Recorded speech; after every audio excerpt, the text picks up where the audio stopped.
подкаст маань өнөөдрийнхөө дугаараар хүүхэдтэй хэрхэн зөв медиаг хэрэглүүлэх вэ гэсэн сэдвээр ярихаар бэлэн болоод байна. Хишгэ байна.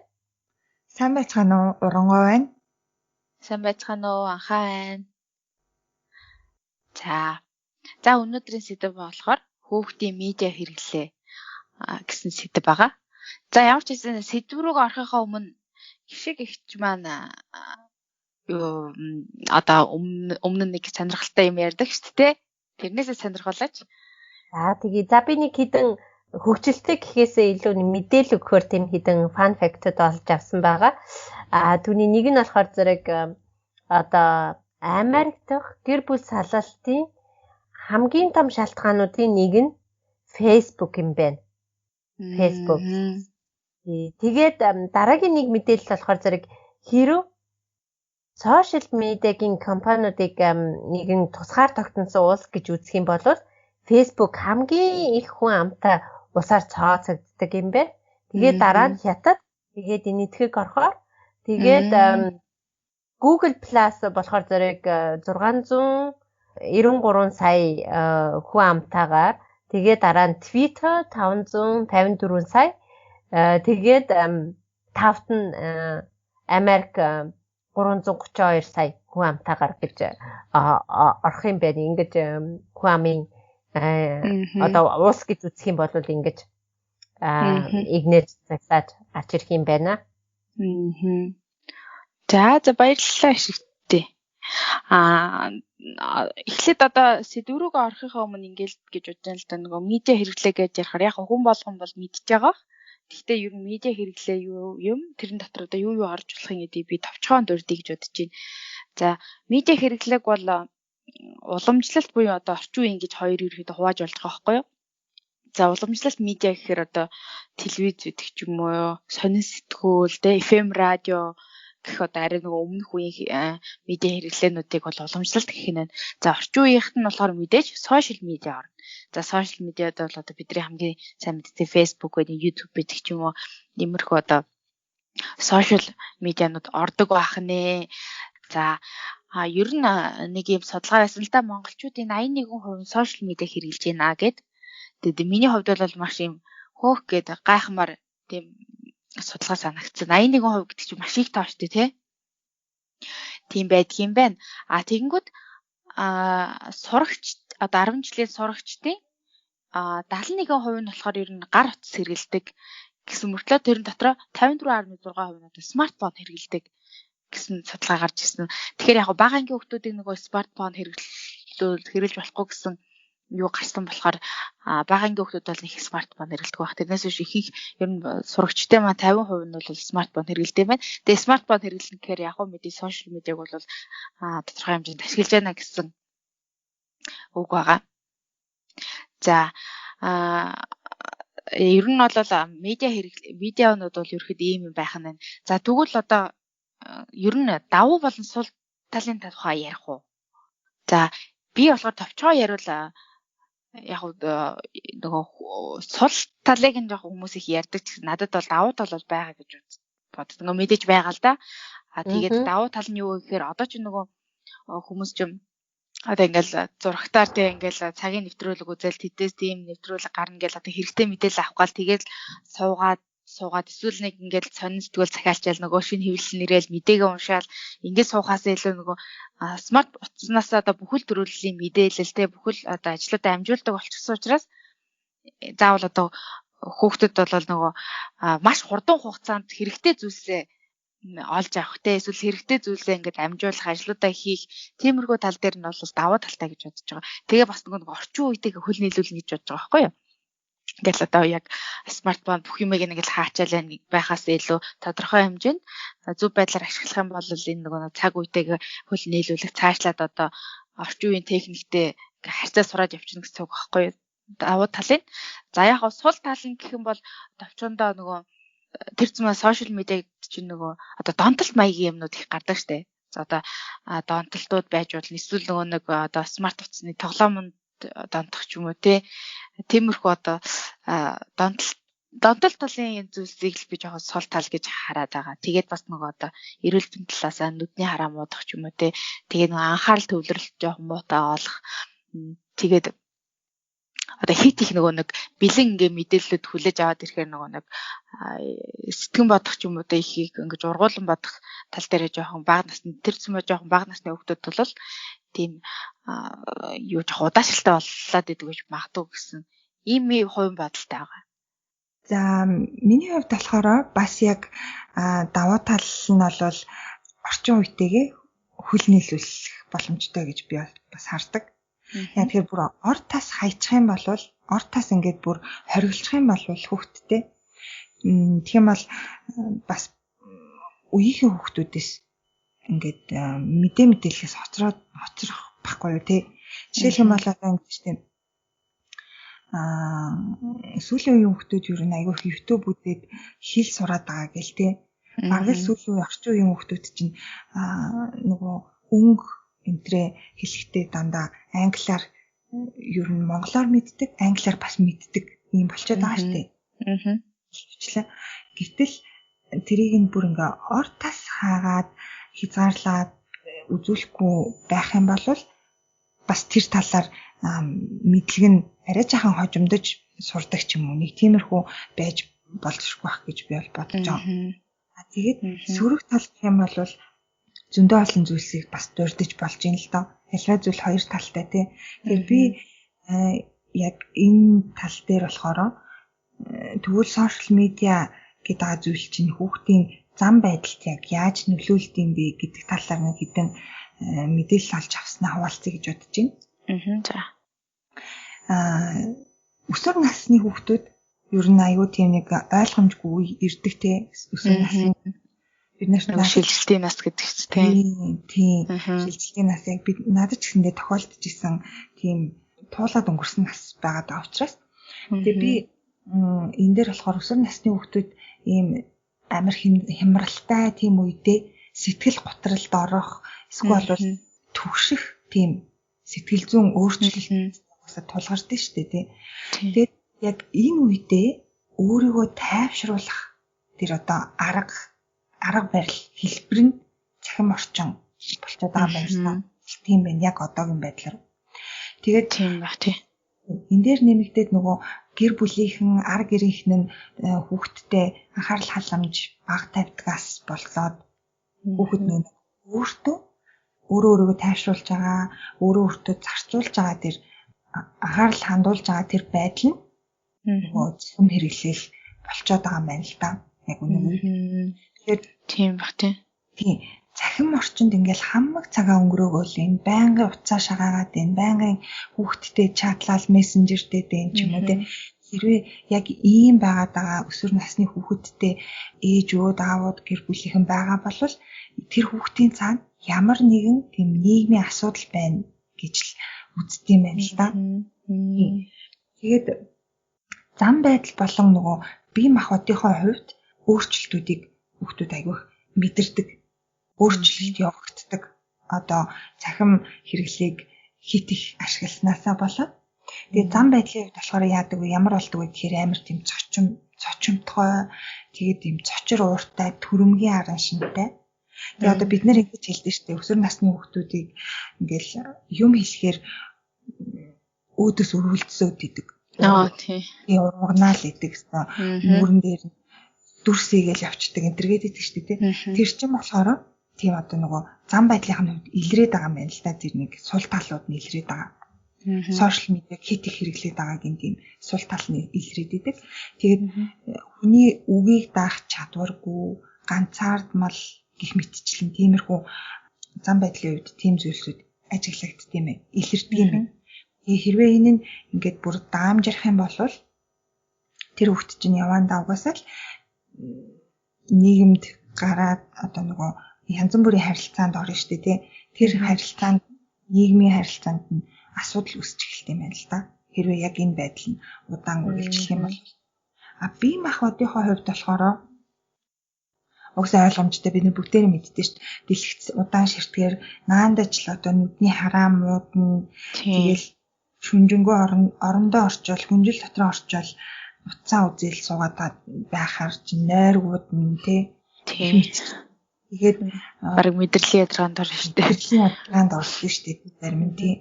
Тэгээ хөвтж жагаад нөгөө утсаа их оролдох нь болохоор бас өсөлт хөгжилтөнд муугаар нөлөөлдөг гинэ. Тиймэрхүү зүйлс байдаг. Бас нэг зүйл нь болохоор сонирхолтой санагдсан зүйл маань болохоор нөгөө манай Монголд сэтгцэн эрүүл мэндийн үндэсний төв гэж байдаг шүү дээ тий. Өсвөр насныхаа маш ихээр ингээд ирж эмчлүүлдэг болсон гинэ. Ямар шалтгаан вэ гэхээр мэдээж нөгөө сошиал медианы хит их хэрэглээ, замбраагүй хэрэглээ юм байна л да. Тэгээд юу гэж ирдэг вэ гэхээр ингээд ядаргаанд орчихсон, нойргуудсан гэж ирд юм байна. Тэгээд одоо нөгөө гэр бүлийнх нь бол энэ дээр маш их анхаарал хандуулж хамтарч ажиллах хэрэгтэй гэж бол үзээд байгаа байхгүй. Яагаад тэгэхээр бүгд хэдийн ингээл эмчлэгдээд ч юм уу те бүр эсвэл за эмчлэгдэх гэдгээс өөрөөр хэлэх юм бол за засрах гэх юм уу. Хит их юм цаг зарцуулж байгаа. Сошиал медианаас жаахан засрах гэж хэлээ л та. Тэгэх юм бол тийх явцад нь бид нар өөрсдөө эцэг эхчүүд өөрсдөө үлгэр дуурайлал болох хэрэгтэй юм байна л да. Тэгэхгүйгээр өөрсдөө хуцаа оролцож байгаа. Тийм. Өөрсдөө хуцаа оролдоод твтдэг мөртлөө хүүхдээ чи бол гэж илүү шалгахгүй байхгүй тий. Энэ дээр бас нэг сонирхолтой зүйл нь яагаад хүүхдүүд бүр хит их ингэж донтох шатны хүртэл ийм байдалд хүрээд байна вэ гэхээр та хоёр нөгөө нарциссизмын хам шинж гэж сонсч ирсэн үү тий? Сонсч ирсэн. Тэр бас нөлөөлдөг юм байна л да. Хүүхдүүдийн сэтгэл зүйд нь. Нарциссийн хам шинж буюу нарциссизм гэж нэрлэдэг байна. Энэ нь болохоор хүүхдүүд өөрөө өөртөө дурлах тийм хам шинжийг хэлээд байгаа байхгүй юу? Тэгээд анх болвол бүр энэ чинь Грек Ромын үед үүссэн нэршил юм байлаа шүү дээ. Нарциссизм гэдэг. Өөрөө өөртөө дурлах, тэгээд өөрийнхөө үйлгэх тийм юу гэлж юм байлаа. Энэ маань болохоор яг өнөөгийн байдалд яаж илрээд байгаа вэ гэхээр хүүхдүүд бараг л бүхий л үйлдэл болгоно өөрийнхөө сошиал медиад тавьдаг тийм хүмүүс байдаг шүү дээ тийм. Тэглээ одоо тэглээ гэл одоо нөгөө сторинд айгүй хийдэм да хүмүүс. Бараг л жорлонд орсон нэг бол хүртэл зургийг тавиад байдаг. Тийм.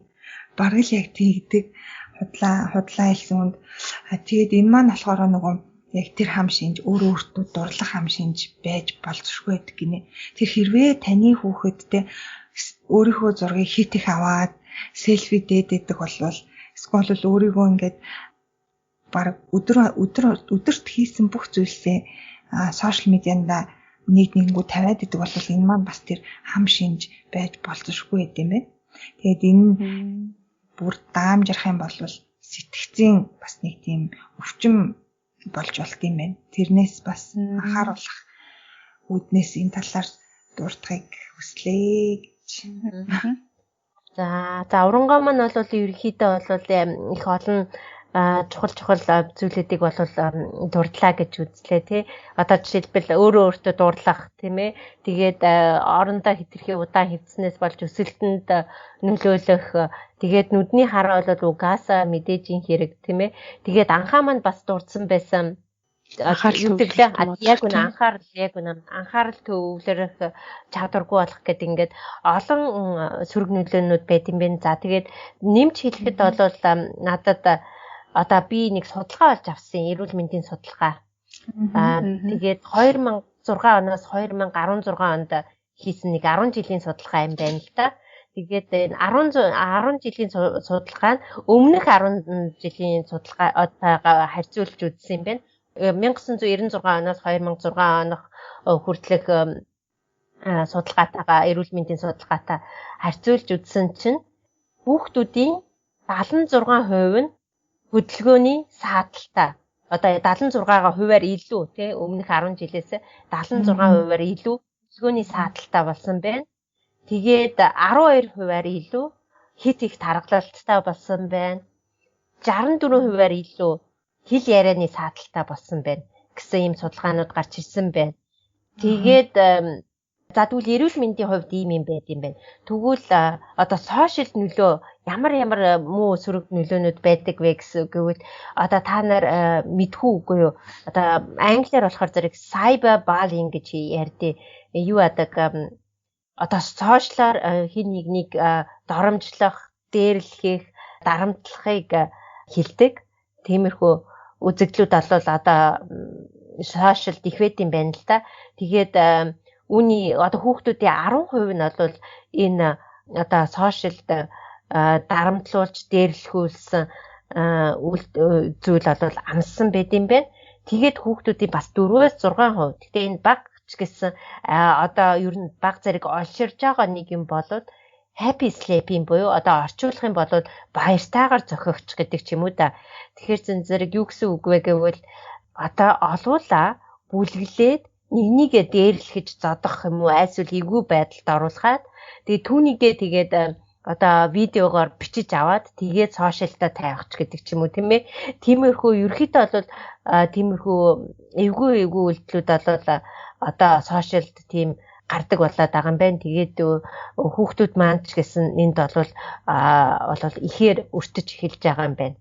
За тэгвэл дараагийн сэдвүүдэд оръё л та тийм ээ гурлаа одоо яаж ер нь за ийм давуу талтай ийм сөрөг талтай байдсан бол тэгвэл яаж тэгвэл хүүхдүүдээ хэрхэн одоо медиа хэрэглээг зөв зохиостой хэрэглүүлэх вэ гэд тэгсэн чинь яг судалгаа авч үзсэн чинь те 8-аас 14 насныхны дотор судалгаа авч үзсэн чинь 60 минутаас хэрв дэлгэц гарсан тохиолдолд тэдний маань төвлөрөх чадвар нь муудсан байдаг юм байна.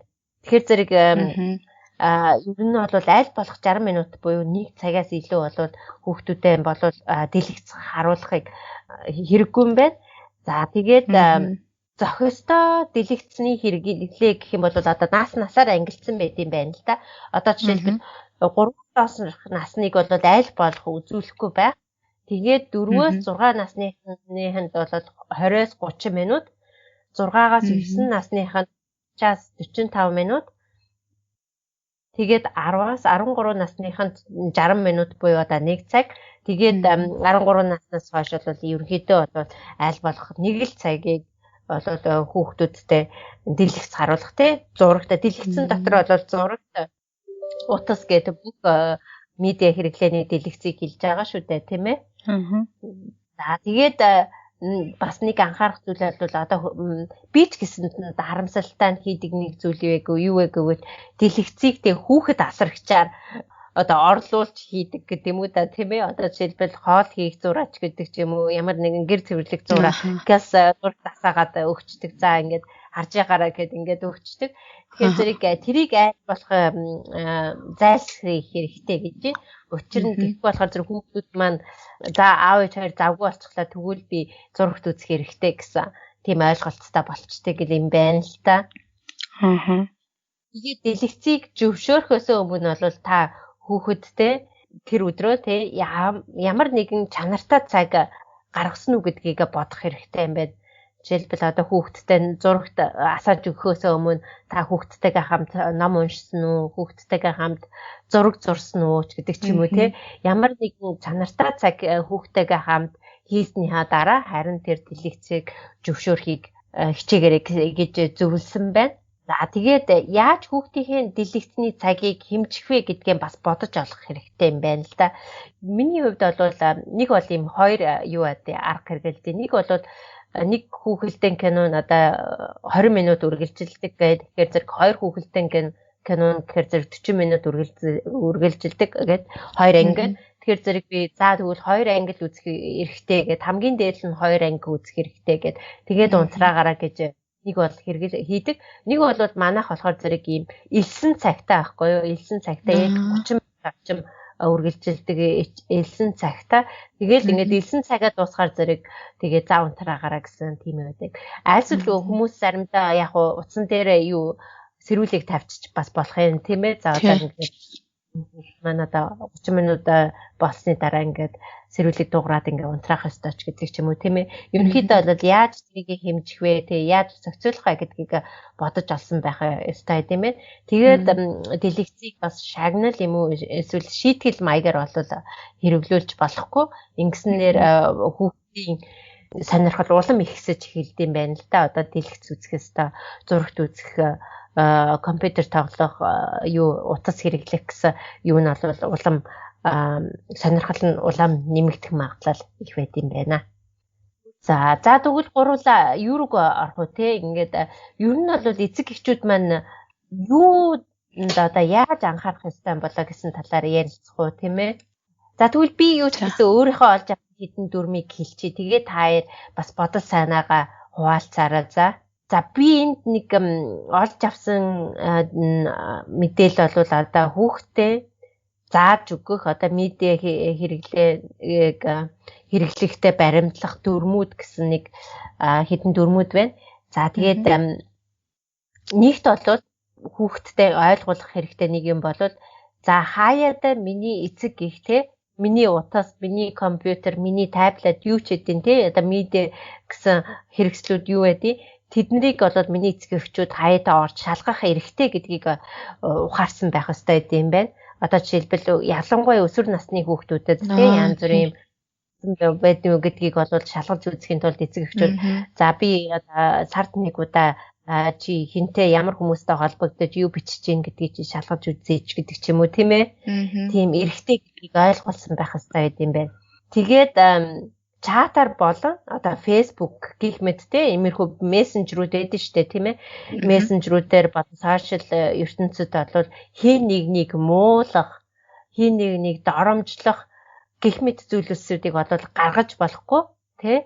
Тэгээд ерөөхдөө хүмүүстэй бол энэ ертөнцид сошиал ертөнцид хүмүүстэй яг тэр хүмүүс тантай одоо чамтай яаж харьцаасаа гэж бодож байгаагаараа л тэр хүмүүстэйгээ одоо элдэг боловсон харилцах ёстой шүү гэж зөвлөх хэрэгтэй юм байна хүүхдүүдтэй. Тэгээд хүүхдүүдтэй бас нэг зааж өгөх нэг юм бол зөвшөөрөлгүйгээр хин нэгний мэдээлэл болон зургийг болвол онлайнд тавьж болохгүй. Тийм ээ. Одоо жишээлбэл найзуудынхаа зургийг ч юм уу тийм ээ авчаа тэрийгээ тэгээд өөрийнхөө онлайнд тавьдаг ч юм уу тийм ээ. Хэрвээ тэд найзууд нь зөвшөөрөөгүй тохиолдолд. Тэгээд унтахынхаа өмнө тиймэрхүү электроник хэрэгслүүдэд өрөөнөөсөө гаргаж тавьж сургуул зүгээр тэгвэл энэ хүүхдүүд маань одоо урангогийн ярьснаар нөгөө нэг одоо унтаж чадахгүй одоо нойрноосоо хугаслан байж энэ компьютер зурагт таага зуралтад суудаг тийм ээ. Тэр тохиолдлыг сэргийлж болвол аль болох эднийг бүр өрнөөрнөөсөө гаргаад өөр өрөөнд оруулж тавихыг зөвлөх ёстой юм байна. За тэгээд ямар нэгэн харин асуудал гарах юм бол тий сошиал ертөнцид одоо жишээлбэл сошиал ертөнцөөр хин нэгэн чамааг дээрлэх ч юм уу тий хин нэгэн чамаар элдвэр хэлэх эсвэл хин нэгэн хүн сонин хачуу хүмүүс холбогдох ч юм уу тий ер нь ямар ч асуудал гарсан шууд эцэг эхтэй ханд гэдгийг ойлгох хэрэгтэй юм байна бас тий шууд эцэг эхтэй хандаарай гэх тий.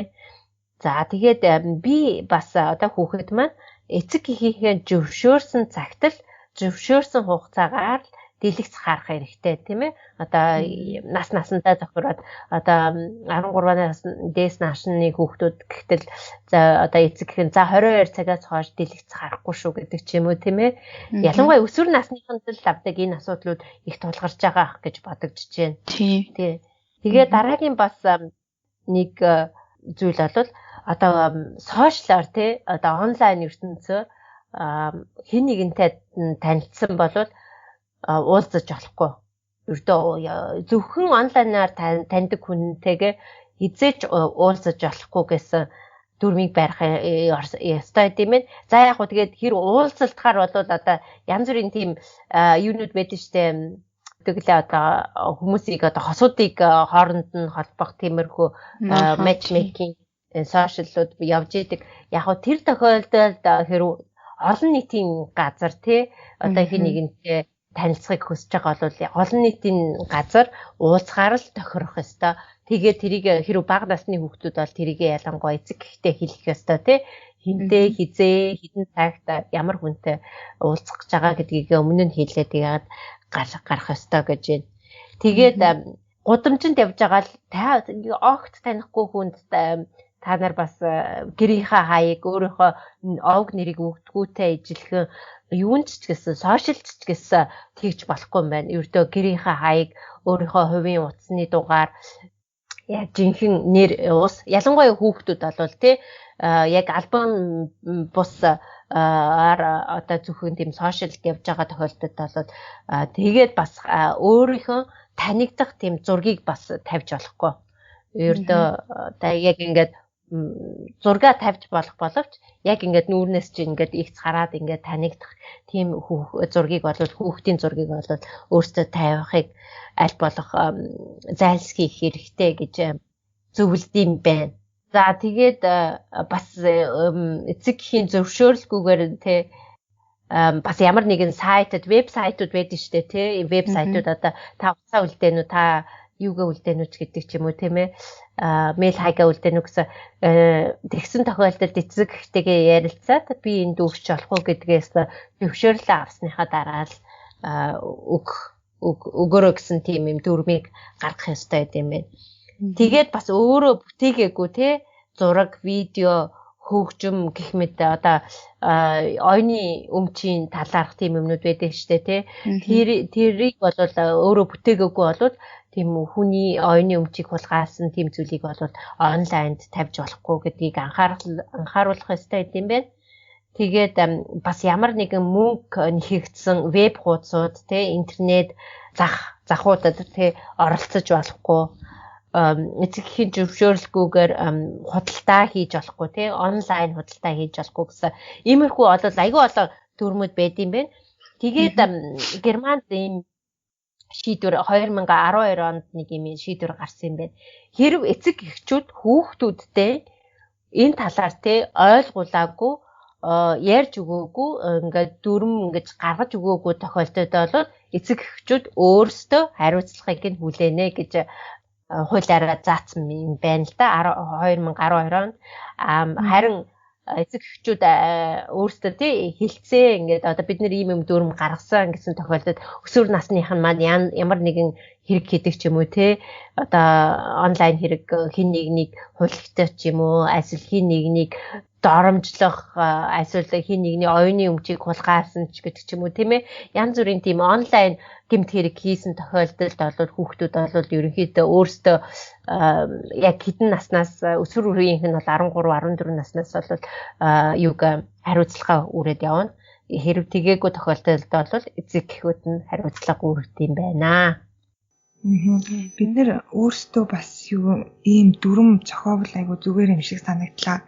Тэгээ манай Монголд ч ингээд маш олон өсвөр насны хүүхдүүдийн хэдэн хувийн гэлээ сая ихэнд дурдсан те ухаалаг утас ашиглаж байна. Ухаалаг утас ашиглаж л байгаа юм чинь Facebook, Instagram, social media бол ингээд ашиглаж байгаа. Тэгээ тэрийг яг үнэхээр зөв зөвхөстэй ашиглаж чадчихэв үү гэдэг дээр нэцэгчүүд бид нэр өөрсдөө нөгөө хараа хяналтыг тайлбарлах хэрэгтэй юм байна л та. Тэгээд энэ дээр нөгөө эцэгхийн хяналтын систем гэд байдаг ч тий parental controls гэд тэгээд энэ зүйлийг энэ хяналтын системийг медианда суйрлуулж чадах юм бол хүүхдийнхээ компьютер тоглоом тоглох тэгээ бас нөгөө төрөл бүрийн ямар сайт руу орж ийн ямар програм хангамжийг ашиглах тийм хугацаа болон насны ангиллал зэргийг нь хязгаарлаад хянаад явах боломжтой байт юм билээ. Энийг илүү сайн судлаад эцэгчүүд маань, ээжүүд маань хөвчлэн хүүхдүүдтэй тэгж анхаарал тавих анхаарал халамжаа сайжруулах хэрэгтэй гэж би бол бодож байна энэ дэр. Тэгээд яг би болохоор яг хүүхэдтэй за гэр бүлтэйгээ баримталдаг хэдэн зарчим бишээ дүрмээ танилцуулъя гэж бодож байна. Тэрнээс биш нэг ерөнхий юу болохоор сая хишиг ихч танилцуулсан болохоор за би болохоор хүүхдүүдтэй медиа хэрэглээ буюу одоо зурагтнаас эхлээл та зурагт үзэхдээ ойроос үзэхгүй байх. хөвтөж үзэхгүй байх. Бас дээрэс нь хит ингээд доороос дээшээгээ үлээж гидэж үлээж ингэж үзэхгүй байх гэдэг зүйлсийг би хэлдэг. Тийм шаардлага тавьдаг. Энэ нь болохоор угаасаа нөгөө нүдний хугарал үүсэх эрсдэлтэй гэж би боддог байхгүй юу? Нөгөө хөвтөж үзэх эсвэл бол ингээд өөр өнцгөөс үзэх гэх мэтчлэн энэ зүйлс чинь бид нар чинь нөгөө нүдний шил зүүдэг хүмүүс мэдэн дээ. Цилиндртэй гэж гараад идэв шүү дээ тий. Та хоёр бас мэдгэл ах. Нүдний шил зүхэр нүдний хараан цилиндртэй байна гэдэргээд нүдний эмчнэр аяг их тэгээд идэг. Тэр чинь ерөөсөө л саяны тэр хэлсэн зүйлсээс болдог гэж байгаа байхгүй нүдний хугарал гэсэн үг. Тэгээд тийм болохоор нэгдүгээрт бол тийм дүрмийг баримталдаг. Хоёрдугаарт болохоор мэдээж хэрэг хит удаан үзэхгүй байх. Би энэ дээр яг ийм цаг заадаггүй ч гэсэндээ хит удаан бол үзүүлэхгүй байхыг хичээдэг. Facebook болохоор 13-аас доош насны хүүхдүүдийг угаасаа нээж болохгүй гэдэгтэй тэгдэм байлээ шүү дээ. Тэгтээ хүүхдүүд бол өсвөр насны хүүхдүүд насаа нэмэл нээдэг л байх л та гэж бодож байна. Тэгээ энэ дээр манай нөхөр бит хоёр болохоор хүүхдүүдээ 14 нас хүртэл Facebook нээж өгөхгүй гэж ярьсан байгаа. Яг сайн мэдгүй байна. Тэгтээ хүрхийг хичээнэ. Тэр үед бас цаг ямар болсон байх бол гэж тийм өөр төслөгч ч гэж болно шүү дээ. Буцлагдчихж магадгүй. Ялалхал яг тэгнэ гэж бодож байгаа. Тэгээд зөвшөөрлгүйгээр нөгөө утас авч болохгүй. Утас авч үзэх тэр тал дээр зөвшөөрлгүй авч болохгүй гэж байгаа.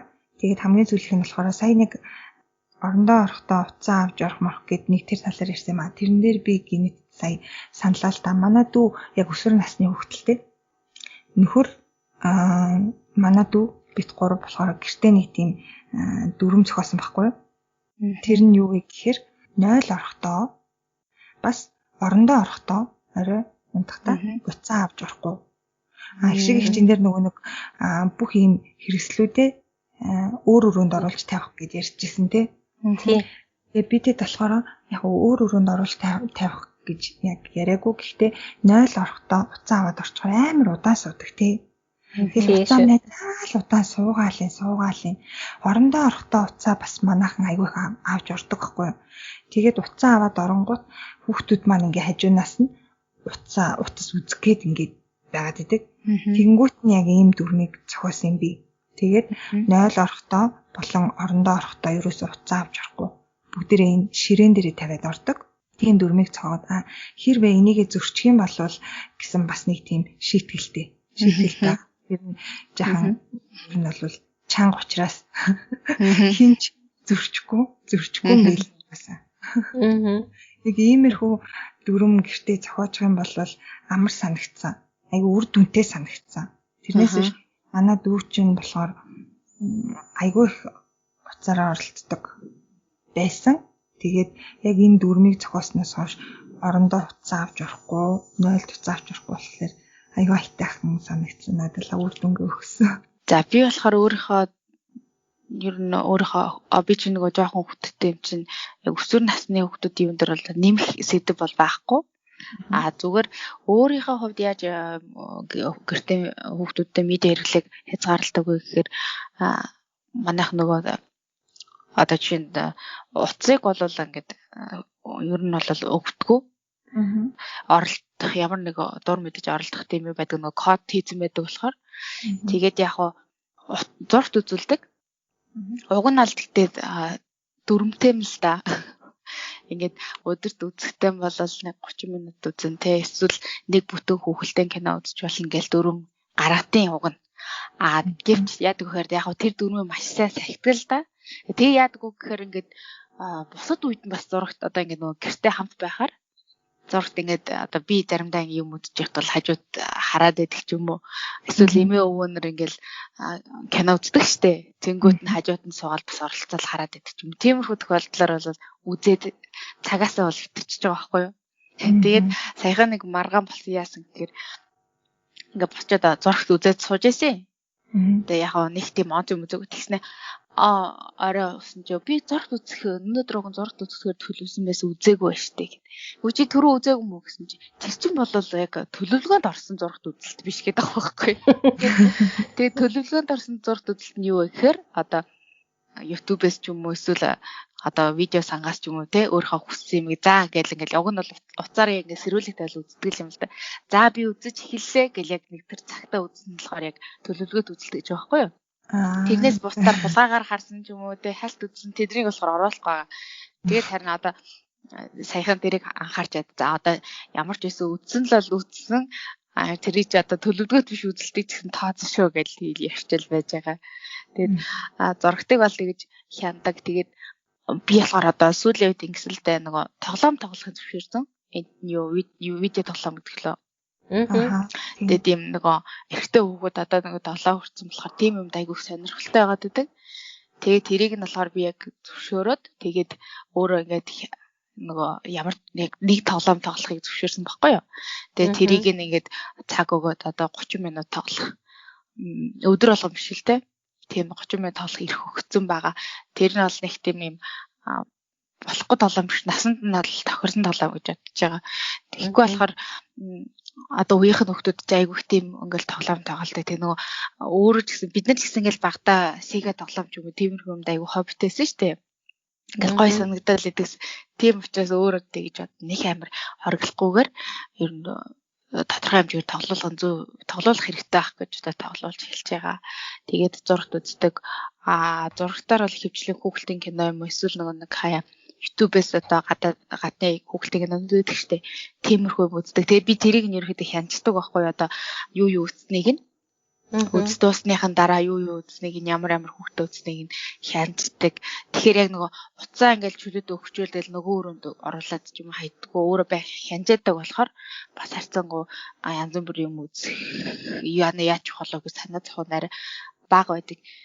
Яг одоогийн байдлаар бол тийм. Тэгэд ихс нөгөө нэг баг хүү дээрээ болол яг огт утас зурагт харуулах байгааг бол худлаа.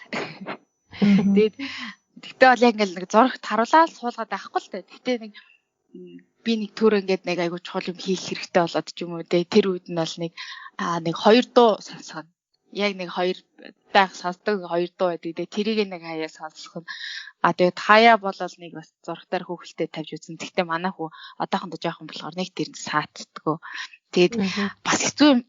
Надад бол бас жоохон хэцүү л байгаа л да. Яг нэг ном дөрмээрэн болол айгу гоё байгаа шүү дээ. Ингээд багт 3 таарчтай хүүхдэд юу үзүүлэхгүй гэл.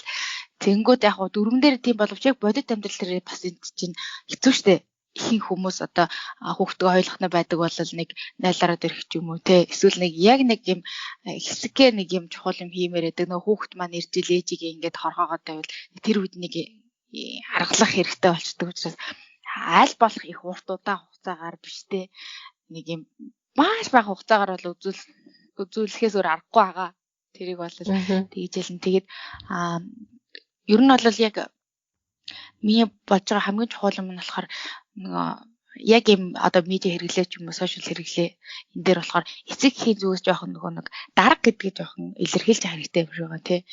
Тэгэл нэг хүүхэд нь ингээл уулагнаал тэнгуут за гэж хуцаа өгчдөг ч юм уу тий. Эсвэл нөгөө хүүхэд нь уурлаад л ингээ за миний хүү ингээ уурлаад идэв за хуцыг нөхчий гэл ингээд байхгүйгээр ер нь яг тэрэн дээр бол маш хатуу ингээд дарга хийгээд тэгээд яг тодорхой хэмжээнд зөвшөөрөө тэгтээ ихэнх үед бол маш том дарга байх хэрэгтэй юм шиг санагдаж шүү дээ. Тэгэхгүй болохоор ингээл тийм хүмүүс айгүй их байдаг шүү дээ. Ингээл уйлаал те.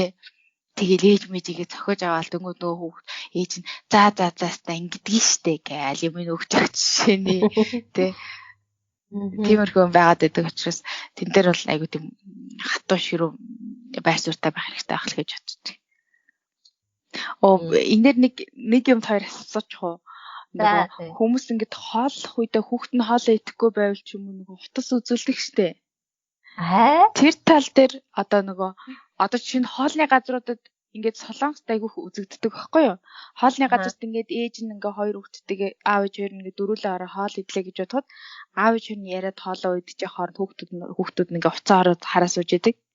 Жишээ нь одоо солонгост бол бүр асар их байдаг. Тэгээд манай гэр бүл ч гэсэн аль болох нэг хоолны ширээн дээр уцаа хогт ингээ гартаа барихгүй тэгээд зурагт үзэхгүй гэж л яадаг л та нэг аль болох нүүрээ хараад юм ярина гэд. Тэгэл нана хаяа ингээл хоолны газар гадуур хоол идэхээр ингээд нэг хүүхдүүд нь яг нэг хоод идэх хооронд нь саад болно гэдэг юм уу яа тий. Тэгэл эсвэл за хоолны цаг болоогүйтэй уцыг гаргаж ирээд урд нь таад за гэд нэг хүүхдтэйг нь үзүүлээд анхаарал нь царинжих хооронд амар нь хоолыг нэгээд тийм юмнууд айгүйх байдаг харагддаг байхгүй юу. Коронавигийн өмнө бол миний ажиглагдсан юм юу байсан бэ гэвэл одоо биднэрт гэсэн өөрсдөө хийж исэн юм юу байсан бэ гэвэл нөгөө нэг хоолоо захиалчаад хүлээх зураа тий заримдаа ч хоолч удаж ирдэ штэ. Тэр хооронд яг хуу ресторан бол ингээд юу байдаг байхгүй өнгийн харандаа зургийн цаас мас тэгэнгүүт нь та зургийн цаас өнгийн харандаа өгөөч гэл тэгээд гуйчдаг тэгэнгүүт нь тэд нэр өнгөт тэгэл хүүгээрээ зураг зуруулаад сууж идэг хоол эртэл. Хоолнд орохоор бол хэрэв Монголд тиймэрхүү үзэгдлүүд байдгүй бол яг өөрсдөө аваад явдаг ч юм уу тий. Одоо хоол хүлээх зураа хүүхдэд зураг зуруулаад суулгаж ийч гэдэг ч юм уу.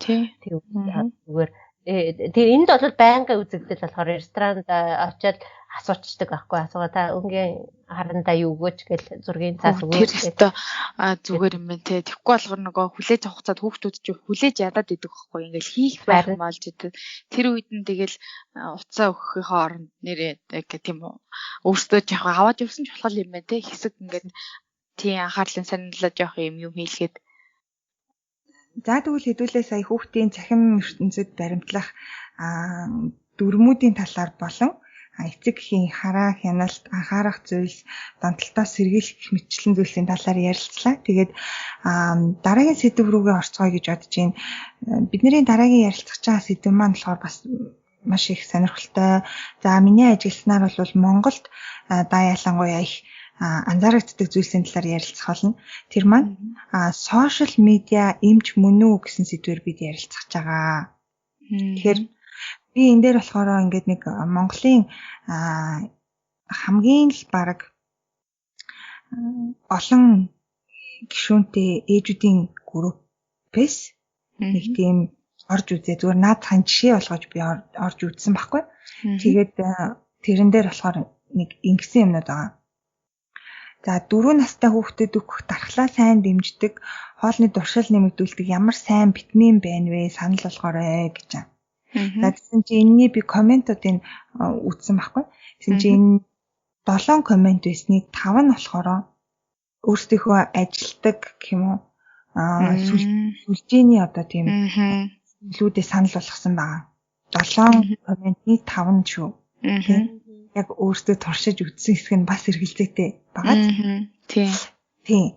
За тэгээ бас дараагийнх нь болохоор одоо хүүхдийн маань гар нь ингэчлээ, ингээд захтнаад ийм туурчлаа биеэр нь юу хэрэглэх вэ? Мэддэг ээжүүд нь зөвлөөч гэсэн баг.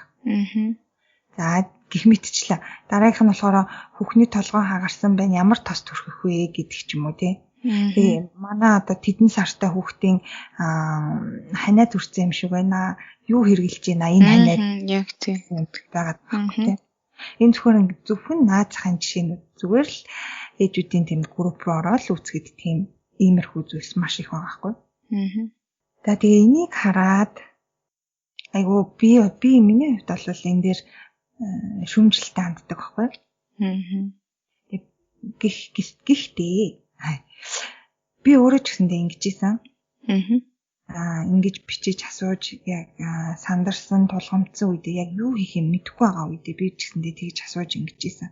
Гэхдээ ер нь бол зүгээр л одоо сургаар ч юм уу те ам дамжсан тийм л зүйлсийг ээжнэр санал болгодог нэгэндээ зөвлөдөг. Эсвэл бол өөрөө туршиж үзээд өөр дээр нь хүүхэд дээр нь яг таарсан эмчилгээг зөвлөдөг. Гэтэл хүүхэд болгоны бие физиолог яг ижилхэн биш. Бүгдээрээ өөр те онцлогтой харьцангуйтай адилгүй байдаг учраас тухайн тэр ээжүүдийн зөвлөж байгаа уламжлалт аргач байдаг юм уу? Эсвэл эм бэлтгэл байдаг юм уу? Тэр хүүхдэд таарахгүй, тэр хүнд таарахгүй тийм эмчилгээг зөвлөсөн тохиолдолд яг яах вэ? Тэр хариуцлагыг бас хэн хүлээх вэ Хэрвээ бидний ямар нэгэн сөрөг нөлөө илэрсэн болвол тий уламжлалт ордуулна уу гэхээс биш яг нь сайжруулах зүйлс байдаг байх л та. Гэхдээ дийлийнх нь тэр тухайн хүүхдийн бие махбодод яг тохирно гэсэн зүйлс байдаггүй. Тийм учраас энэ ингээд тэг зургийг аваад сошиалд тавиад зарим нөгөө группүүд чинь болохоор юу юм постлны тэр даруй шууд тавьдгүй хүлээж агаад админын зөвшөөрсний дараа энэ постлогдсон шүү дээ. Тэр хугацаа энтрийг бодоод хүлээгээд байж ахихаа оронд шууд эмчит хандах хэрэгтэй гэж ойлгоод байгаа хгүй. Тэр нь хамгийн зөв зам гэж бодож. Хоёрын хувьд ямар байдаг вэ? Солонгост ийм ээжүүдийн групп дээр ч юм уу яг иймэрхүү тохиолдол байдгүй, бас Германд яг ингэдэггүй. Энэ тал дээр юу гэж бодож авдаг вэ? За би гэлсэрч. Тэрнээс өмнө би тавьж нэг амар ч юм шиг, нийттэй юм шиг юм ярих нөгөө хүүхдээ ам гэмтчлээ, ямар дом байдаг вэ гэсэн чинь за ямар ч байсан нэг аавынх нь гэлөө оймсоор домондог арай л амруу хийдэг нэг тийм юм байсан. Би тийм хараад яана одоо тэ нөгөө ээж наавынх нь баруун хөлний оймсыг гэлөө аваад амын арай л амруу хийдэг гэх багтаа нэг тийм амар юу байсан шүү дээ. Жишээний тий. За ингэсээ. За Солонгост болохоор ийм одоо яг асуух нь асуудаг байх. Гэхдээ ингэж нөгөө асуух шаардлагагүйгээр шууд эмнэлэг явуулдаг. Эмнэлэг нь нэгдүгээр яг нөгөө бүгд төлбөртэй л да. Тэгээд даатгал эрүүл мэндийн даатгалаар үзүүлдэг болохоор маш хямдхан байдаг. Тэгээд ачаалал харьцангуй бага байдаг. Тэгээд очоод төгөнгөт одоо чи манай хөвгт хөнкөө ингээ ханаа төрлөө гэхэд нөгөө энгийн эмээ санд тийм одоо яг эмт өгдөггүй байхгүй юу? Манайх шиг ингэж хамаа намаагүй юм өгдөггүй, заавалчгүй эмчийн бичгтэйгээр юм өгнө. Үгүй болвол яг нэг айгуу тийм одоо яг ямар ялгаа байдгийг мэдэхгүй. Тэгтээ юм одоо төр зургийн одоо ханаад юу гэдгэлээ. Өвчин намдах юм. Тэгээд халууны юм гэдэг ч юм уу нэг юм хөнгөн ханиадны юм ч юм уу тиймэрхүү юм өгдөг. Гэхдээ тэр нь баг нөлөөлдөггүй, үйлчилдэггүй. Тэгээд яадаг вөхөр шууд авчаал эмнэлэгт үзүүлээ. Эмч нь үзлээ. Одоо уншийн тавилаа. Эмийн бичгийг өглөө. Эмийн бичгийг нэмийн санд авчид өнгөт бүр ингээд өдөрт уухаар ингээд тунгаар нь уутанд ингээ хийгээд грамм юмтай ингээ өгчдөг байхгүй юу? Маш амар. Тэгээд 3 өдрийн л им өгнө. Тэрнээс илүү өгөхгүй. Тэгээд та энэ 3 хоногийн имээ уугаад өвчин ханаад нийдэхгүй байвал дахиад ирэх хэрэгтэй. Ханаад нийдэгчүүл тэгээд олон хоног уухгүй гэдэг байхгүй юу? Тэгээд ингээд нэг бидний хувьд бол нэг тийм одоо ерөөсөө ингээд айгаад байх байхгүй. Хүүхэд янз бүр бодлоо гялс Google эмнэлэг рүү очивол зөвлөгөө авчдаг болохоор тэгээд эмчийн өгсөн эмийг уучдаг болохоор айгүй нэг аюулгүй. Тэгээд энд ирээд яасан бэ гэхээр нөгөө эмнэлэгт үзүүлэх гэсэн чинь амар очиртай. Тэгэхээр нь болоод хувийн эмнэлэгт үзүүлэх гэсэн чинь бүр амар очиртай. Тэгээ би бүр хувийн эмнэлэг дээр очиод мөнгө аюу одоо Монголд бол харьцангуй үнэтэй байгаа байхгүй юу. Тэгээд мөнгөө төлчөөд бараг 2 цаг хүлээж суугаад тэгээд сүүлдээ бүр ингэ тисгүй болоо гараад ирсэн. Тэгээ яадаг уу гэхээр хамгийн сонирхолтой юм нь эмчийнх нь бичиж өгсөн юм одоо хин нэгэн хүний зөвлөсөн ийм хоёр нь ижилхэн байдаг. Тэнгүүд одоо шинэ одоо эмч нэм юм уугаараа гингүүт нөгөө нэг тэр одоо бусад ээжүүдийн зөвлөж байгаа эмч гэсэн яг тэр юм байгаа байхгүй юу. Тэгээд ямар ч ялгаагүй. Тэгээд би эмээ санд очиод хэлэхээр тэр зааврыг нь одоо эмээ санд чи нөгөө өгдөг ийм юм уу гэдэг. Тэгэхээр би эмчээс авсан өөр хүнээс авсан хоёр яг эмийн хувьд бол ялгаа гарахгүй болчихж байгаа байхгүй юу. Тэгээд би үйл үзүүлж чадаагүй. Тэгээд яг манай ээж чинь нөгөө бас эмнэлгийн байгууллагад ажилладаг байсан хүн болохоор мэрэгчлээ болохоор яг ээжтэй даатгсан л да. Яалчгүй үнэхээр өөр арга байхгүй. Тэгээд нэг өвөл том хүмүүс маань ханаа түргээ тэгсэн. Тэгээд одоо өрхийн эмнэлэг рүү ингээд Google очихоор амар очтой. За тэгээд үзүүлэнгүүд тэгэж нөгөө нэг юу буутай болохоор жавс одоо нөгөө хэрэгсэл юу гэмд одоо чагнуураас өөр юм байхгүй болохоор тэгээд Тэгэл нэг үзэл бас л яг нөгөө нэг ээжүүдийн зөвлөгөө л өгж байгаа байхгүй юу хөөрхөн амтаа. Тэгээ би бас бодож ирсэн. Яг ингээд нэрээ энэ хүмүүсийн зөвлөгөө бол яг огт буруу бол биш юм байна те. Эдгээр хичнээн ингээд өөрийнхөө туршлага дээр хэлж байгаа ч гэсэн яг л тэр хүмүүс ч бас хүүхнээ ханаад ирвэл өрхийн эмчтэр очихоор өрхийн эмчид яг маа гэ энийг уу гэж өгчдөг. Яг тийм ижилхэн байд юм байлээ шүү дээ. Юу цаанаас нь одоо бичигдсэн. Тэгэхээр бас хөөрхөн амтаа тэр хүмүүсийн бурууч биш юм шиг байгаа. Яалчгүй би өөрөө эмнэлгээр гүйж явахдаа л за ер нь өстой бараг хүмүүс залхаад за болигээ хүнээс суугаад юм өгчдөг байх таа л гэж бодож.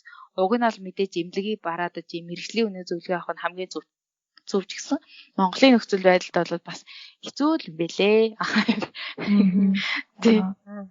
Тэгээд Монголд альсвал өөрийн гэсэн одоо нэг эмч тийм хуудастай юу те өөрийн гэсэн хуудастай. Жишээлбэл би л авдаг энд мэдх юм байна. Зарим нэг эмчнэр өөрийн гэсэн хуудастай. Одоо жишээлбэл net doctor ч гэдэг ч юм уу те. Тэнгүүд нь тэрүүгээр нь ороод одоо асуулт асуудаг ч юм уу. Тиймэрхүү юмнууд бас байдаг байхгүй. Мэдхгүй.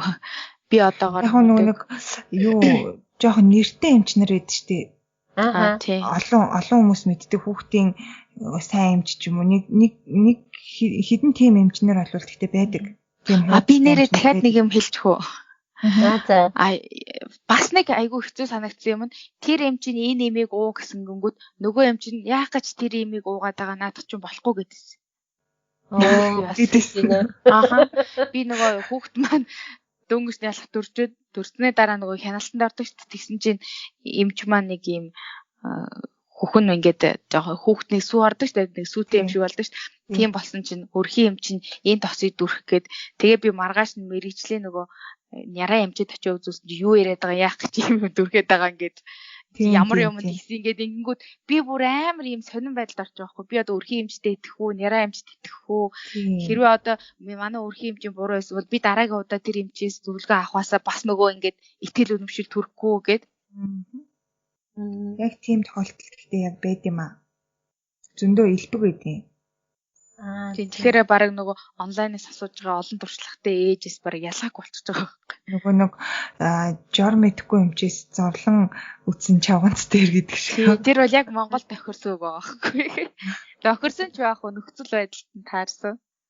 Тэгэл одоо нөгөө хүүхдүүд аваад эмнэлэгт очиж шууд өдрөдөө үйлчлэгээ авч чадахгүй учраас сандарч эмэгдсэн хүмүүс тэгэл нэгнээсээ онлайнаар асуудаг. Яг уу мэдээж маш сайн одоо зөвлөгөө өгч бас тэр нь хэрэг болж байгаа хүмүүс байгаа л ах л та.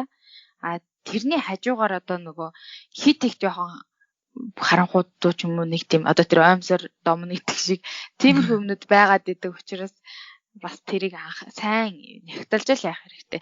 Одоо чи миний хувьд анзаарснаар бол зарим хүмүүс бол маш юм бараг нөгөө эмнэлгийн эмчийн таны зөвлөгөө өгсөн байхгүй. Би одоо ийм юм шинж тэмдэг гараад ингээ очсон чи энд тийм шинжилгээ өгөөд гэл те ийм гэл одоо бас тодорхой хэмжээнд хүнд хэрэг болох үс юм гарч ирдэг ч гэсэн зарим нь бол зөвөр тийм өстой хамаагүй ягаад тэнгууд нөгөө нэг хамгийн анхаарах юм хэрвээ би хүүхдээр туршил тэгээ тэр нь болохгүй болох юм бол тэр зөвлөгөө өгсөн хүн хариуцлага хүлээхгүй шүү дээ те. Тэгээ тэрийг л маш сайн бодож явах хэрэгтэй юм шиг байгаа. Энд чинь миний хүүхэд би энд хариуцлага хүлээн гэдгээ. Яг үн. Тэгэхээр юм болгон хоёр талтай гэдэг чинь бас яг энэ дээр бид нарын саяны ярилцсан зүйлтэй гарч ирж байгаа юм л да тий. Тэгээ яг хэрвээ хүн болгон зүгээр сургаар сонссон эмчилгээг ингээд амар эерэг үр дүн өгөөд ах юм бол тийм эмнэлэг эрүүл мэндийн байгууллага дараг хэрэгтэй. Тий. Тийм. За тийм байна. За тэгвэл хэдүүлээ хамгийн сүүлд нь сошиал орчинд хүүхдийн эрхийн талаар болон хүүхдийн аюулгүй байдлын талаар ярилцах уу? Юу гэж бодож байна? За Германд яг энэ талаар хүүхдийн эрхийн сошиал орчинд хүүхдийн эрхийн талаар ямар байдгүй гэх мэтчлэн Монголд бас ямар байдаг талаар би эхлээд дурдчих юм уу? За чи эхлээд ярьж. За би эхлээд үйл ярьчих. Эхлээд нэг тийм жижигхэн юу судалгаа маягийн юм сонирдуулъя. За Монголд болохоор 10-аас дээш насны 3 хүүхэд тутмын нэг нь Facebook хэрэглэдэг гинэ. 10-аас дээш насны яг өсвөр насны дээрээсээ эхлээл 3 хүүхэд тутмын нэг нь Facebook хэрэглэдэг. Тэгээд Facebook нэвтэрч Facebook руу ингээ орж байгаа хүүхдүүдийн 47% нь буюу бараг тал нь 2 ба түүнээс дээш хаягтай гинэ. За. Амар их байгаа. Тэгээд өсвөр насныхны 70-аас дээш хувь нь болохоор цахим орчинд үе тэнгийнхнийхээ дарамтанд өртөх. Эсвэл бол одоо ямар нэг байдлаар хэлсэн үгийг эмзгээр хүлээж авах ч юм уу тиймэрхүү байдал түгээмэл тийм ээ.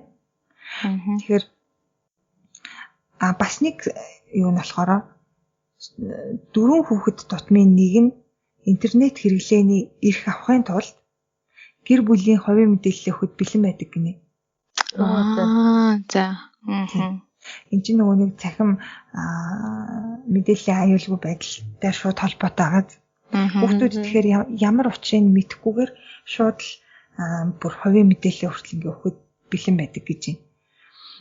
Тэгэхээр энэ маань юутай холбогдоод байна вэ гэхээр нөгөө хүүхдийн аюулгүй байдалтай шууд холбогдож байгаа. Бид нар сая дээр бас дурдсан л да. Цахимаар хэрвээ зөвхөн цахимаар танилцсан бол хизээч уулзаж болохгүй гэж дурдсан тий. Яг үүнтэй ижилхэн байгаад байгаа хгүй. Тэгэхээр Монголд болохоор хүүхэд хамгааллын тухай хуулийн 8 дугаар зүйлд бол хэвлэл мэдээлэл цахим орчинд хүүхэд хамгаалах гэж тийм тусгай заалт оруулж өгсөн байт юм лээ. Хүүхэд хамгааллын тухай хуульд яг хэвлэл мэдээллээр ч юм уу одоо бидний ярилцаад байгаа сошиал орчинд тий хүүхдийг хэрхэн хамгаалах талаар оруулж өгсөн тийм зүйл заалт байт юм бэлээ. Тэгээд тэр нь надад бас айгүй зүгээр санагцсан, авууштай санагцсан. За би за яг одоо дурдсан тийм хуулийн заалт юмыг нь бол сайн мэдэхгүй байна. Ямар тач гэсэн нөгөө юу ядгүй. Солонгос нэг авууштай юм нь болохоор бусдын зургийг ер нь авахыг зөвшөөрдөггүй. Одоо жишээ нь одоо ингээд оюутан хүүхдүүд байлаа гэхэд ингээд бөөнөрөө зураг авахлаа штэ. Тэгэх юм бол би тэдний зөвшөөрлгүйгээр Facebook гэж юм уу олон нийтийн юм одоо сошиал орчинд оруулдаггүй. Наа чи айгу зүгээр юм биш үү? Тийм хичнээн би ингээд найз нөхөд байсан ч гэсэн нэг ангийнхан байсан ч гэсэн зургийг оруулдаг. Хэрвээ оруулах болох юм бол одоо нүрийн тий цэцгээр тагладаг ч юм уу тэгэж оруулдаг. Тийм. Бид нар ч юм болохоор нөгөө юу яадаг штэ. Одоо төрсөн өдөр нэг найзын маань төрсөн өдөр гингүүтэл бүр хуучны те ямар ч хамаагүй бараг л тийм амар зургийг амар зургийг авчрал тавьчихдаг те. Тэгээд бас дээрэс нөгөө өөрөө гоё гарсан зураг бид нэр амар тавих дуртай те. Тэгээд хүмүүс яаж гарсан хамаагүй. Яг тийм зөрчөөд байгаа л гэсэн үг юм байна те. Тийм тэрэн шиг хүүхдийн зургийг ч гэсэн бас тэгдэг. Яг нөгөө цэцэрлэгийн багш ч юм уу хүүхдүүд хот зургийг аваад аав ээж рүү нь явуулна гэхээс биш хамаагүй тэгж зургийг нь аваад олон нийтийн сүлжээн ингэж яахыг бодлоо айгүй тийм юу яадаг. Тэрэн дээр бол айгүй тийм чанга байдаг. Тэгээд нөгөө бусдын зургийг одоо нийтийн тээвэрт ч юм уу те бусдын зургийг яг ер нь хаач ч юм зураг дарах юм дээр бол айгүй тийм жоохон чанга байдаг. Тийм учраас хүүхдүүдийн зургийг бол барагтай ингэж хүмүүс аваад оруулаад байдгүй. Яг эцэг эхчүүд бол өөрсдөө оруулдаг.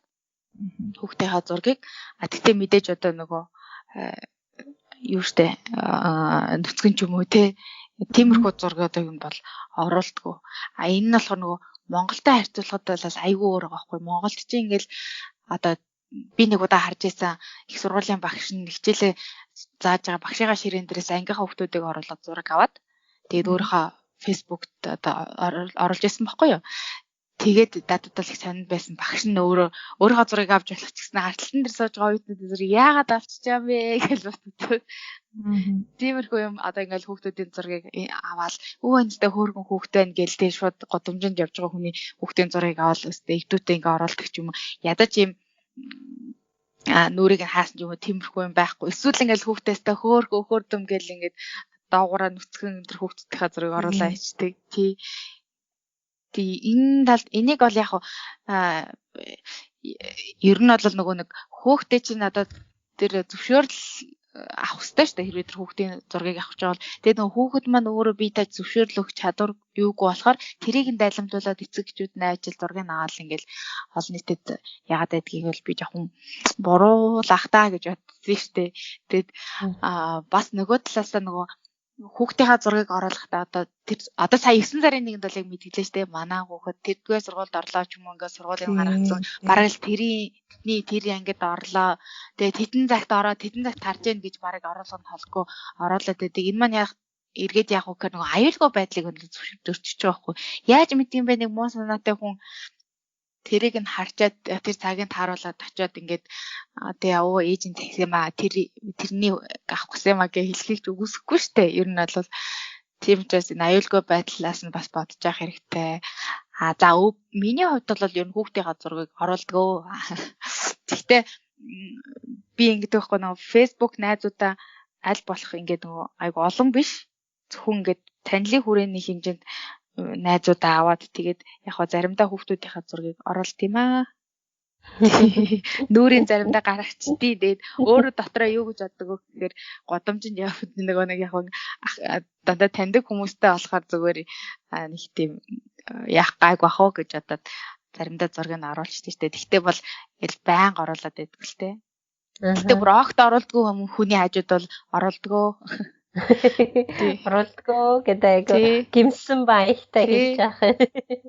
Тэг хөөргөн санагдаад байт юм уу? Тэгээд харин тий. Манай гэр бүлийн хүүхдүүд нэг иймэрхүү л байгаа ингээд нэг ойр орчныхаа тий ахтуудтай харуулж байгаа юм гэж бодоод оруулаад байдаг шүү дээ. Гэтэ аль болох нэг хувийн мэдээллийн ч юм уу тий тэрийг нь бас оруулахгүй байгаад байгаа шүү дээ. Тий. Одоо жишээлбэл хаана амьдардаг ч гэдэг ч юм уу, хаана явдаг ч гэдэг ч тий. Тэгэл яг нэр нь хийн гэдэг ч гэдэг ч юм уу, тийм ээ. Тэр тохиолдолд бол одоо чиний хэлдгээр нэгэн хүн энэ хүүхэд энэ сургуульд энэ ангид явд юм байна. Очоод энэний одоо хийн гэдэг хүүхдийн ангид байгаа би нэг одоо ээж аав хоёр намайг авчаарай гэсэн гэл тэгдэг ч юм уу, тий. Хилээд авчаад болно шүү дээ, тий. Тэгээд хүүхэдтэй нь болохоор зэрэг би танаа аваач чинь найз нээж хоёр чинь чамайг аваад хүрээд ирээрээ гэсэн чи энд амьдэрдэг бидтэй би мэдэн штэ гэдэг ч юм уу тийм ээ. Тэгээд аваад явбууд тэгэл тий яг хөө зүгээр штэ тий эрсдлээс сэргийлж болол тэрийг анхаарах хэрэгтэй юм шиг байгаа. За би бол яг хөө нэгдсэн үндэсний байгууллагаас нэг заасан нэг хүүхдийн эрх одоо медиа хэрэглээг яаж хэрэглэх ёстой гэсэн тийм эрхийн талаар нэг хайлт төрдөө. Тэгээд яг хөө тэнд бол хүүхэд бол угаасаа интернет тиймэрхүү медиа хэрэглээ болвол хэрэглэх эрхтэй. Эрхийн хувьд эрхтэй. Гэхдээ насанд нь тохирсон хугацаагаар нагсанд нь тохирсон мэдээллүүдийг өгөх ёстой гэсэн зөвлөгөө өгд юм байна. Бас интернетээс мэдээлэл авах хэрэгтэй. Бас өөрийнхөө үзэл бодлыг бас илэрхийлэх хэрэгтэй. Ерөнхийдөө бол хүний үндсэн эрх л гэсэн үг л дээ. Үндсэн эрх. Тэгээд сургууль цэцэрлэгийнхээ хүрээнд юм уу айлд бусад боловсролын сувгуудаар ч гэсэн сурч боловсрох эрхтэй. Тэгээд хамгийн гол нь хүүхэд аюулгүй байдлаа хангуулах хэрэгтэй гэж байгаа байхгүй юу? Үүнд бол янз бүрийн сайбер гэмт хэрэг сайбер доромжлолч гэдэг ч юм уу гүтгэлэг альсвал бас ямар ч хийж болно шүү дээ тиймэрхүү гэмт хэрэгээс бол хамгаалуулах бас хэрэгтэй гэж байгаа байхгүй. Тэгэхээр зэрэг үүнийг хамгаалахын тулд бол эцэг эхчүүд одоо ямар арга хэмжээ авах гэдгээл сайн тооцож үзэх хэрэгтэй ахал та. Тэгээ түүний нэг жишээ бол яг хүүхдүүдийнхаа хувийн мэдээллийг хамаагүй хүмүүст өгч болохгүй гэсэн жишээл байх гэж бодож байна. За гуруулаа бол нилээ энэ талаар бол их ярилтай шүү дээ тийм ээ. За одоо яаж зөв зохистой мэдээ хэрэглүүлэх вэ? Ямар давуу талууд байдаг вэ? Ямар сул талууд байдаг вэ? Тийм ээ одоо буруу нөлөөнүүд байдаг вэ? Тэгэхээр чин зэрэг бас нилээ олон юм дурдсан шүү дээ тий. Тэгээд гуруулаа ингээд том сэдв болохоор нилээ том сэдв боллоо.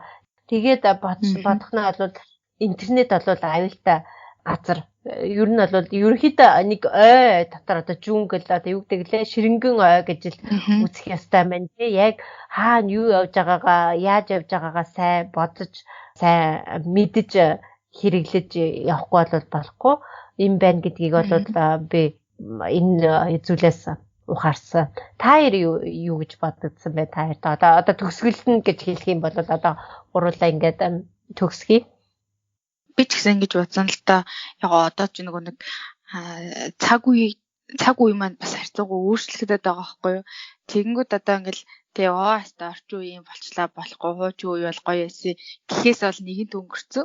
Бид нар бол тэрэндээ дасан зохицох хэрэгтэй. Гэхдээ харин яаж зөв дасан зохицох вэ гэдгээл бид нар одоо тэрэндээ яаж дасан зохицох вэ гэдгээл сайн бодож явах хэрэгтэй юм шиг байгаа.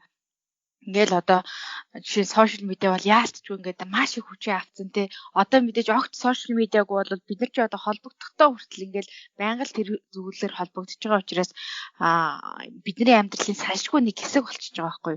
Тэгтэл энэ маань одоо бид нар өөрсдөө л эндээ хяналт тавих те яаж зөв ашиглах уу цаашид бас те нэг эхийн нэтэж тухлын тураахгүй гэдэг шиг яаж авч явах уу тэгтээ бас хүүхдүүдээ хүүхдүүдээ хэрхэн одоо энийг зөв зохистой хэрэглүүлэх үү гэдэг дээр л анхаарахгүй бол хит ингээ задгаа хайчаар энэ маань нөгөө давуу тал нь гарч ирэхээс илүү те нөгөө сөрөг талууд нь хит их гараад ирэх юм бол бид нар нөгөө тухайн үед нь очиод харамсаад ямар ч нэмэргүй болчих шүү гэдэг үүднээс би бас ер нь анхааруулах хэрэгтэй юм шиг байгаа. Өөртөө ч гэсэн их нэлээ анхааралтай байх хэрэгтэй боллоо гэж боддөө штэ. Тэр ч юм одоо яг миний жоох ингээ хараад байгаа юм нөгөө сөрөг тал руугаа их явж байгаа харагдаад идэг. Тэгэл яг одоо утасны хэрэглээ бол бага насны хүүхдүүд хувьд бол ингээд зүгээр ингээл аав ээжийнхээ уцыг очил булааж авал ингээл янз бүрийн юм үздэг ч юм уу хэрэглээлээдэг. Тэгтэл нөгөө нэг яг одоохондоо ингээл орчин үеийн хүүхдүүдтэй манай хүүхдүүд ингээл амар англи ихтэй болцсон гэж байгаа болохоос хүүхдээ англи сураагүй уучлаарай тэр чинь зүгээр л нэг ганц нэг удаа дагаад хэлсэн юм багтаа тэгж их утас үзэж англи хөвгөлтэй ингээд үзэж том болоод англитэй болно гэж илдүүлж байна уу? Үгүй. Тийм учраас тэрийгэл анхаарах хэрэгтэй. Яг сайн нэг шиг хичээлдэг шиг те ой дотор явж байгаа гэдэг шиг мэдээж та нэгэнд ой дотор ороод ирсэн. Энээс болио гэж ухрах зам байхгүй харин энэ дотроо яаж амьд гарах вэ? Амьд амьдарч явах вэ л гэдгээ анхаарч явах хэрэгтэй л байх. Тий. Би ч өөрөө ингэж ойлгож явж байна. Бусад хүмүүс ч гэсэн ер нь энийг бас ойлгож байгаасаа гэж уриалмаар байна. Амар том ярьсан уу? Ер нь бол зөв. За, урангой маань нэмж хэлэх юм байна уу? За, би ч гэсэндээ бас санал нэгтэй байна. Тэгээ бүгдээрээ яг энэ сошиал орчин гэдэг зүйлийг зөв зохистойгоор ашиглах юм бол бид нарт маш олон давуу талууд байгаа тий. Маш олон мэдээллийг бид нэр энэчнээс авах боломжтой байгаа. Гэтэл нөгөө талаасаа бас зөв зохистой ашиглаж чадахгүй байх юм бол эргүүлээд энэ маань бидний аюулгүй байдал, бидний хүүхдийн аюулгүй байдалд маш томоор нөлөөлөх зүйлс учраас бүгдээрээ анхааралтай бай гэж бас уриалмаар байна. Тэгээд хэдүүлээ өнөөдрийнхөө подкастыг үгээр дуусгая гэж бодож байна. Тэгээ хэрвээ та бүхэнд өнөөдрийн маань ярилцсан сэдв маань болон манай подкаст таалагдж байгаа бол YouTube сувгуу маань subscribe дараарай гэж хүсэж байна. Бас дээрэс нь бидний page хуудсанд Raising Clover гэдэг page хуудсанд маань лайк дараад share хийгээд бусадтайгаа хуваалцаарай гэж хүсэж байна. Ингээд энэхүү өнөөдрийнхөө дугаарыг өндөрлөё. Баярлалаа. Баяртай.